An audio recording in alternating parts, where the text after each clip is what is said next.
नमस्कार, आपके साथ मैं हूं मुस्कान नागदा। आप देख रहे हैं हिंदुस्तान मेल न्यूज। अब होगी मुद्दों की बात सच के साथ। बाजारों में होली को लेकर तैयारियां हैं। साथ ही वन विभाग द्वारा हमेशा की तरह इस बार भी पलाश व टेसू के फूलों से प्राकृतिक रंग तैयार करवा रहा है, जिसमें प्रतिवर्ष वन विभाग के द्वारा कई क्विंटल हर्बल गुलाल बनाया जाता है। इसी तरह से इस वर्ष भी 5 क्विंटल गुलाल बनाया गया है।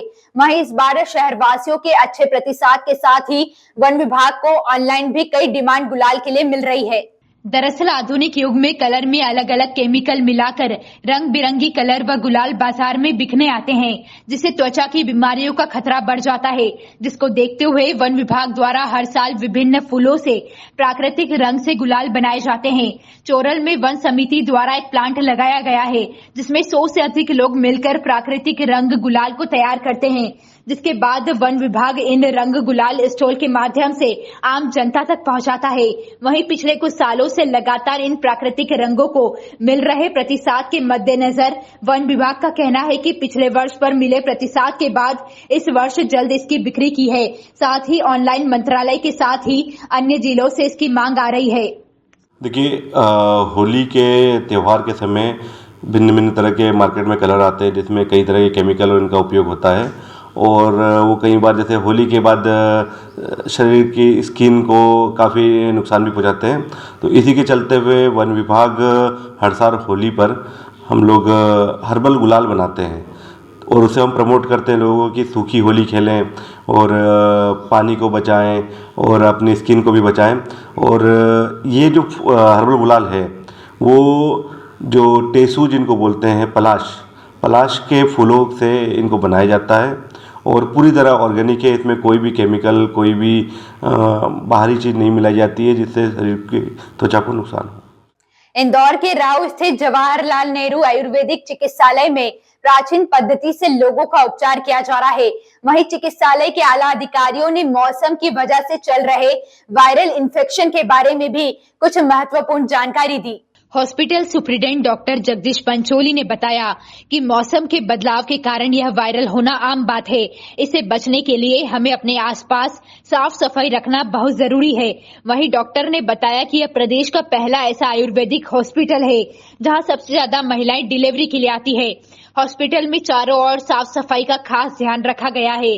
साथ ही हॉस्पिटल में प्राचीन काल की पद्धति से रोगों का उपचार किया जाता है और जिन थेरेपियों के लिए हजारों रुपए देना पड़ते हैं, वहीं हॉस्पिटल में प्राचीन काल की थेरेपी कम से कम पैसों में दी जाती है। इसमें अवेयरनेस का जहाँ तक सवाल है, जैसे कि हम जानते हैं कोरोना क्यों आया था, एक दूसरे के कांटेक्ट में आने से, सोशल डिस्टेंस नहीं रखने के कारण। तो संक्रामक रोगों से बचाव का सबसे अच्छा उपाय है हाइजीन, स्वच्छता का विशेष रूप से ध्यान रखना चाहिए। छोटे बच्चों को यथासंभव, जैसे अभी हमने देखा डायरिया, मलेरिया, टाइफाइड है ना, और नज़ला, सर्दी जुकाम, खांसी, वायरल फीवर काफ़ी मात्रा में हमारे पास डॉक्टरों के पास ओपीडी में पेशेंट आ रहे हैं। जब से मैंने यहाँ अभी वापस काम देखा है, इसका बचाव का सबसे अच्छा उपाय है संक्रामक व्याधियों की रोकथाम होना बहुत आवश्यक है। घर का वातावरण भी साफ रखें और यथासंभव घर का ही भोजन गर्म और ताज़ा लें, ठंडी चीज़ों से दूर रहें।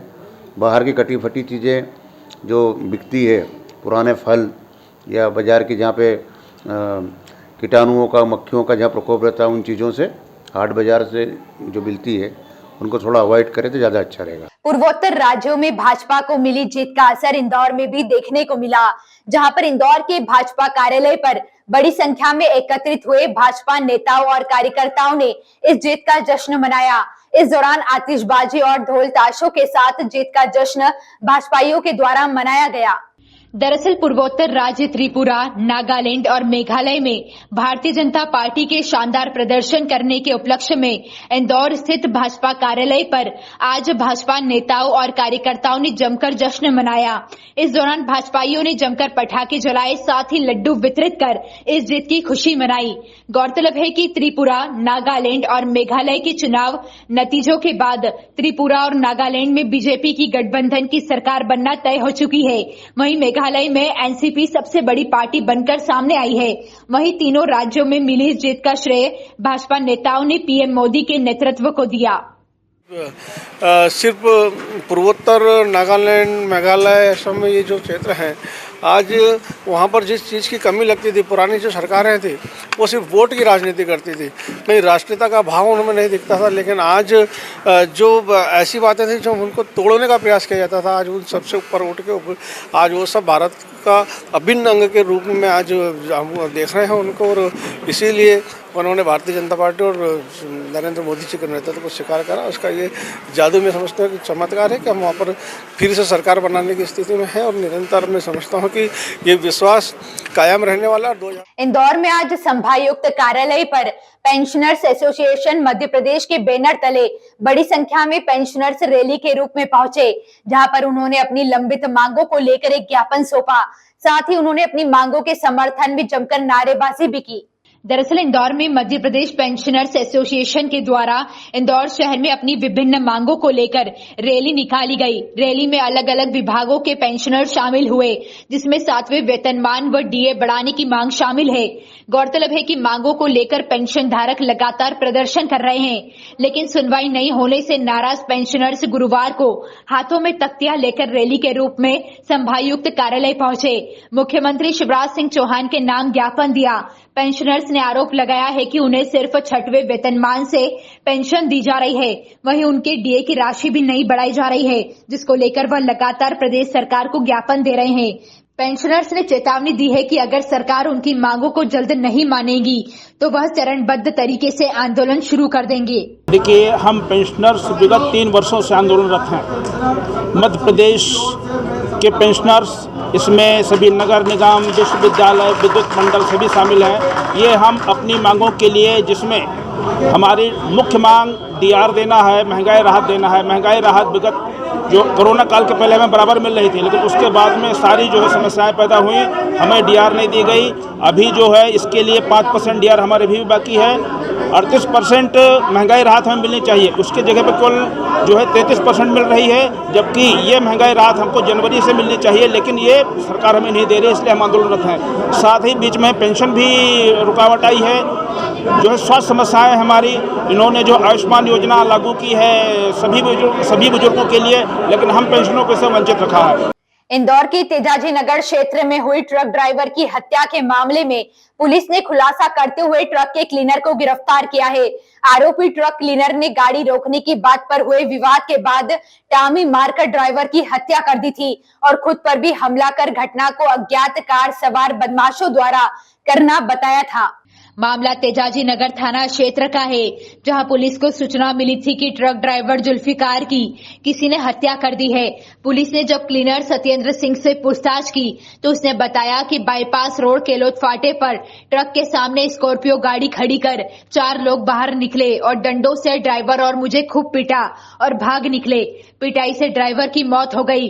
पुलिस को उसके बयान पर शक हुआ और आसपास लगे सीसीटीवी जांचे तब क्लीनर द्वारा बताई गई पूरी कहानी फिल्मी निकली। ट्रक के आगे पीछे कोई भी कार नहीं दिखी। इसके बाद पुलिस ने क्लीनर से सख्ती से पूछताछ की तो उसने पुलिस को बताया कि ट्रक को रोकने की बात पर ड्राइवर जुल्फिकार से उसका विवाद हुआ था। जब जुल्फिकार सो गया तो आरोपी ने ट्रक रोककर सिर पर टामी मारकर उसकी हत्या कर दी और बचने के लिए फिल्मी कहानी बनाई। नहीं, इसके पीछे कोई वजह नहीं है। दोनों साथ में काम करते थे और दोनों का ही गाड़ी पर साथ में चलना होता था। ऐसी घटनाओं में सामान्यतः यही देखा जाता है तत्कालिक आवेश में आकर एक व्यक्ति दूसरे व्यक्ति को, उस समय उसे पता नहीं होता कितनी बड़ी घटना को अंजाम दे रहा होता है, लेकिन उसने घटना को अंजाम दे दिया। घटना भी ये थाना क्षेत्र से काफ़ी पहले की है और वो काफ़ी लंबी दूरी तक पूरी बॉडी को ट्रक में पटक कर लाया। उसने कहानी बनाकर इसको प्रस्तुत करना चाहा, लेकिन वो इसमें विफल रहा और अंततः उसने स्वीकार किया कि घटना उसके द्वारा कारित की गई है। इंदौर क्राइम ब्रांच ने एक बड़ी कार्रवाई करते हुए कुख्यात भूमाफिया को मथुरा वृंदावन से पकड़ने में सफलता हासिल की है। वहीं पकड़ा गया भूमाफिया दीपक मद्दा ने पुलिस को अपर मुख्य सचिव एसीएस गृह डॉक्टर राजेश राजौरा के हस्ताक्षर वाला फर्जी पत्र पुलिस को भेजकर कहा कि उसकी गिरफ्तारी नहीं की जाए, क्योंकि मेरी रासुका गृह विभाग ने निरस्त कर दी है। फर्जी हस्ताक्षर मामले में भी पुलिस ने भूमाफिया पर एक एफआईआर दर्ज की है। दरअसल इंदौर क्राइम ब्रांच ने मुखबिर की सूचना पर कुख्यात भूमाफिया दीपक जैन उर्फ दिलीप सिसोदिया उर्फ दीपक मद्दा को मथुरा वृंदावन से पकड़ा है। वहीं डीसीपी निमिष अग्रवाल ने बताया कि दीपक मद्दा लंबे समय से मथुरा में रुककर फरारी काट रहा था। भूमाफिया दीपक मद्दा ने पुलिस को अपर मुख्य सचिव एसीएस गृह डॉक्टर राजेश राजौरा के फर्जी हस्ताक्षर वाला पत्र पुलिस को भेजकर कहा कि उसकी गिरफ्तारी नहीं की जाए क्योंकि मेरी रासुका गृह विभाग ने निरस्त कर दी है। इसके बाद खजराना पुलिस ने उस पर धोखाधड़ी, फर्जी दस्तावेज बनाने आदि धाराओं में केस दर्ज कर लिया है, जिसके बाद से दीपक की तलाश जारी थी। दीपक मद्दा को पुलिस गुरुवार सुबह इंदौर लेकर पहुंची है, जिसके बाद इंदौर क्राइम ब्रांच कोर्ट में पेश कर रिमांड पर लेगी, जहां पुलिस द्वारा उम्मीद जताई जा रही है कि पूछताछ में और भी कई बड़े खुलासे हो सकते हैं। तो इसको जो है मथुरा के पास से जो है इसको पकड़ा गया है और इस पे जो है एनएसए का वारंट एक पेंडिंग चल रहा था। इस पे काफी सारे जो भू माफिया संबंधी जो अपराध होते हैं वो भी पंजीबद्ध हैं, तो वो भी इन्वेस्टिगेशन में चल रहे हैं।